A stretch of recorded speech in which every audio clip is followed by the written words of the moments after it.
মুখ্যমন্ত্রী মমতা বন্দ্যোপাধ্যায়ের নির্দেশে গতকাল ডায়মন্ড হারবার সংশোধনাগার থেকে 12 জন বাংলাদেশি মৎস্যজীবীকে মুক্ত করে দেওয়া হয়। কিন্তু প্রায় 84 জন মৎস্যজীবী 3 মাসের বেশি সময় বাংলাদেশে আটক। তাদের কেন এখনও ছাড়া হচ্ছে না সেই বিষয়ে মুখ খুলল আটক মৎস্যজীবীর পরিবারেরা। কাকদ্বীপের মৎস্যজীবী পরিবারের দাবি, প্রশাসনের আশ্বাসই সার। 3 মাস অতিবাহিত হলেও বাংলাদেশের জেলে 84 জন মৎস্যজীবী আটক। তারা কবে ফিরে আসবে বাড়ি, সেই আতঙ্কেই পরিবার। তাদের অপরাধ, ভারতীয় জনসীমা লঙ্ঘন করে বাংলাদেশে মাছ ধরতে ঢুকেছিল। প্রথমে অক্টোবরের শেষের দিকে 78 জন মৎস্যজীবী বাংলাদেশি নৌসেনার হাতে ধরা পড়ে। পরবর্তীকালে ডিসেম্বরের 1 তারিখে আরও 16 জন মৎস্যজীবী। তারপর থেকেই তাদের পরিবার অসহায়। মুখ্যমন্ত্রী মমতা বন্দ্যোপাধ্যায় থেকে শুরু করে বিভিন্ন প্রশাসনিক মানুষের কাছে দৌড়ে বেড়াচ্ছেন তারা।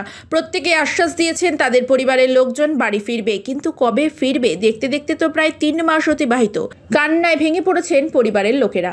আমাদের লোক 3 মাস ওখানে এই বাংলাদেশে ধরা পড়েছে, এখনও 3 মাস পর্যন্ত পড়ে আছে। তাহলে আমাদের লোক কখন ছাড়া পাবে? আমাদের খুব অসুবিধা হচ্ছে, ছেলে মেয়ে নিয়ে চলাফেরা খুব অসুবিধা। আজকে তো বাংলাদেশে যে সমস্ত মৎস্যজীবীরা আটক ছিল তাদের ভারত সরকার পাঠাচ্ছে, তাহলে আমাদেরগুলো কখন পাঠাবে? সেটা আমরা ভারত সরকার, আমাদের মুখ্যমন্ত্রীর কাছে ওটা আবেদন জানাচ্ছি। কি নাম তাদেরকে কখন আমরা ছাড়া পাবো? কি নাম আপনার?